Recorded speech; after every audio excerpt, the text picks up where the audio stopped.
Hey, Frank. So you know what? I want to ask you, Greg, about the defense and in particular the linebackers, because it looks like a transition here has taken place, and Does.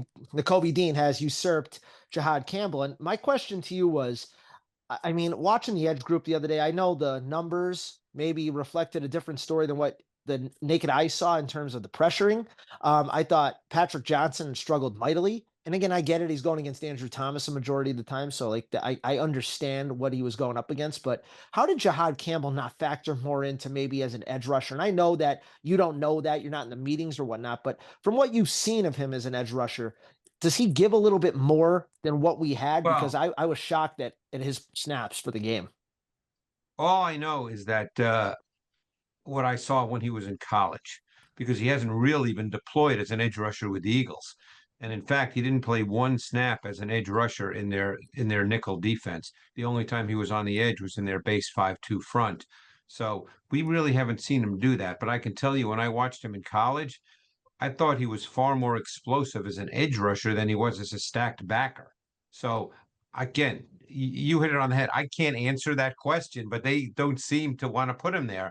And Dean clearly, I mean, it Dean played a lot more snaps than Campbell did last week. Campbell is down to about 20 snaps, and I don't know if that's the way it's going to be going forward, but the only thing I can tell you is they were really happy with Dean last year down the stretch until he got Right. hurt in the playoffs. They Right. thought he had really gotten better and better and better.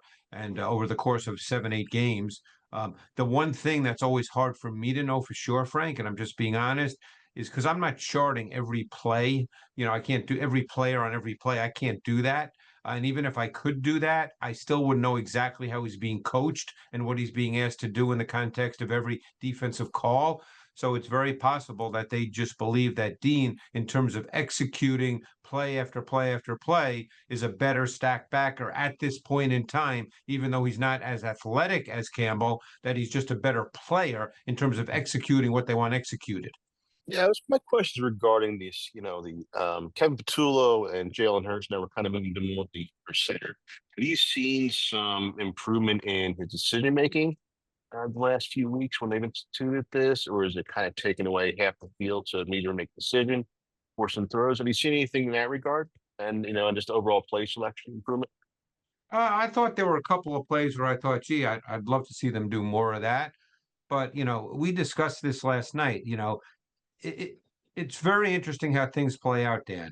When you're a running football team and you run the ball really well, everything looks really good. It just makes everything look better. They had 8 runs of 10 plus yards, and actually Bigsby had 5 of them, and Barkley had 3. But obviously, the second play of the game, he ran 65 yards for a touchdown. But they did have one concept which I really really liked, and I'm surprised we really haven't seen more of it. It was actually his only completion from under center in the game, but it's a concept that everybody uses. And I just thought that he hit Smith on an inbreaker, 26 yards. It started the second quarter. It came out of 12 personnel. They actually had Latu in the game as offset weak in the fullback alignment, and it was one of those quick play actions, 5-step drop timing and rhythm. He hit Smith on this basically a skinny post type route. It's something you don't see much from the Eagles, and it was executed really, really well. Um, I would love to see more of that. I think you probably will. But look, this game. The bottom line is this game was very representative of exactly who they were a year ago. The run game was the dominant force. Hurts had 27 dropbacks when you count the plays where he didn't throw it, but obviously he had 20 pass attempts, but 27 called dropbacks. This is the way they played a year ago. He didn't throw for 200 yards, but he was efficient. He was highly efficient. He never turns it over. And this is sort of their template. This is the Eagles' offensive template It was the first time this season that you saw that template. We'll see if they can build upon it. How you doing today? All right, so quick question. I see a lot of pressure this week. Now, is it them playing better, or was it the Giants just except for Thomas out there, is just a little mediocre? You're talking about pass rush pressure? Yes. Well, there wasn't a lot of pass rush pressure within the first 2.53 seconds. There was a lot of pressure later in the down because Jackson Dart is at the point in his career at this moment where he just doesn't see things very well, and he just doesn't get rid of the football. So there were a lot of, late in the down sacks and pressures that were really resulted from Dart. A great expression that Ron Jaworski gave me years and years ago, and I've believe it 1,000% when I watch young quarterbacks, is Dart is at the point in his career right now where he sees everything but sees nothing. So he doesn't really see what's going on. And you saw a lot of those sacks come not from initial pass rush, but from what we call secondary sacks. Those are fine. Yeah, those work too, but they weren't Old from school, immediate pressures. old school coverage sacks. They're not really coverage sacks. They're quarterback sacks because he just doesn't see it. Okay. So Okay. yeah. Okay. All All right, right. that was it. All right, good one. I want to go ahead. I want to ask you actually, since we're pretty much halfway through about the season now, Yep.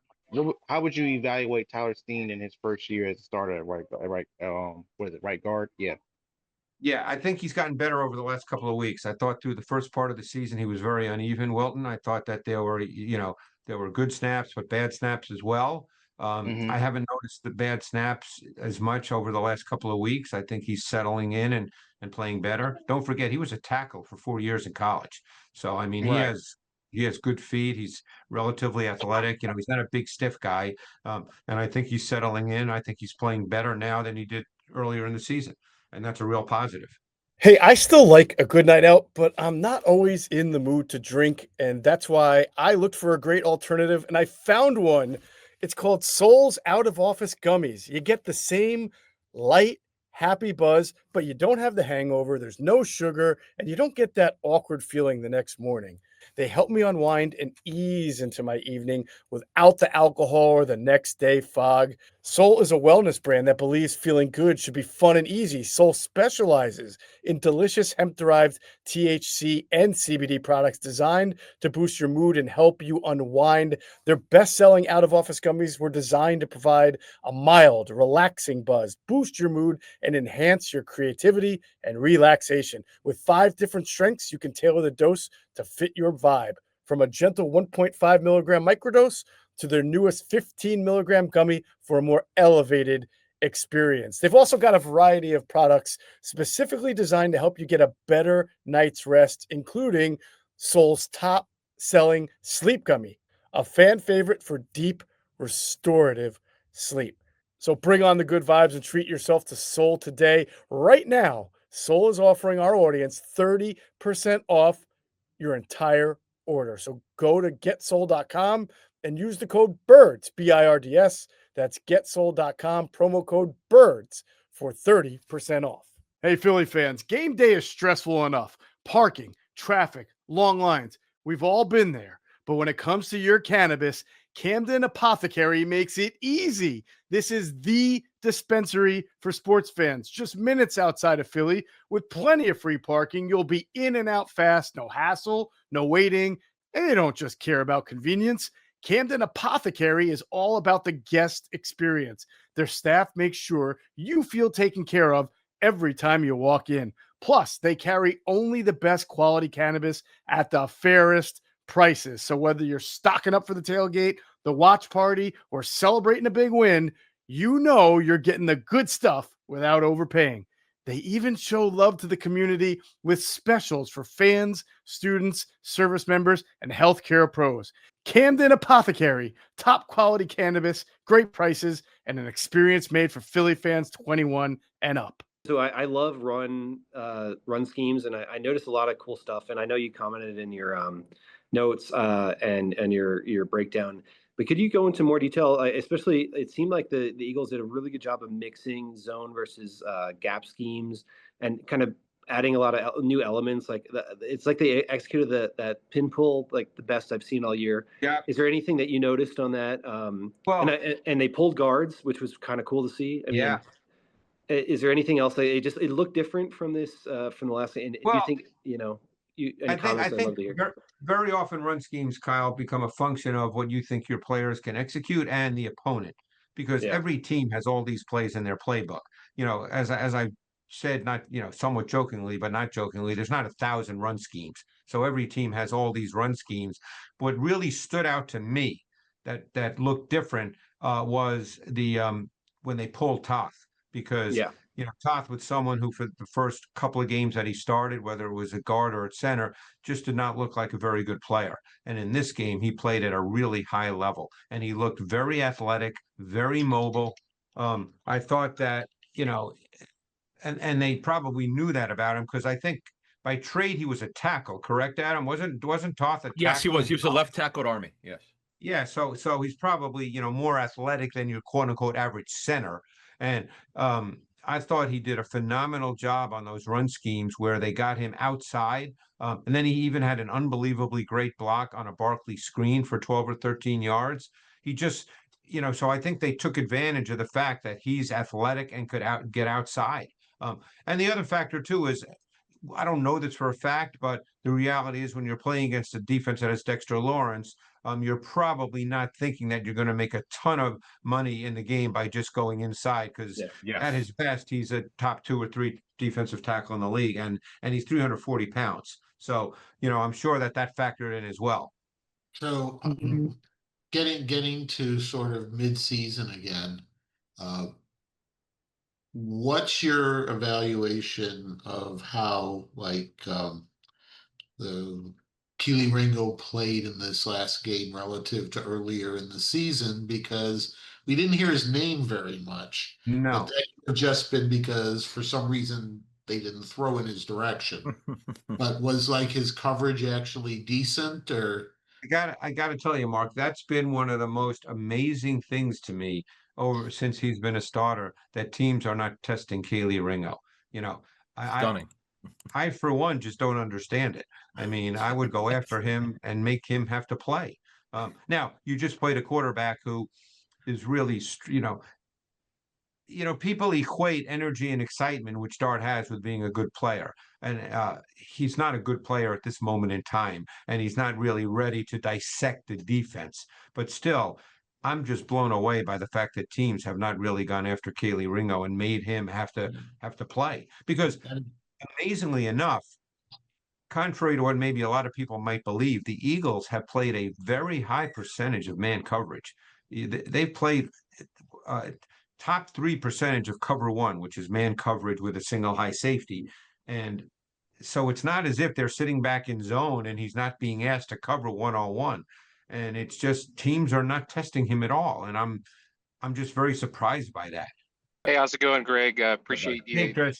I haven't gotten to listen to your tape shows yet, but I wanted to ask about Goddard. His utilization in the red zone has been awesome this year, and I just wondered, are they doing things differently with him, or is just Hurts finally trusting him and throwing to him as the plays are designed, if you can tell? I think that's where, I mean, say what you want, and I know a lot of people probably early in the season did not like Kevin Patullo, but I think they've done a really good job schematically in the red zone, a really good job, and I think Goddard's been the beneficiary of that.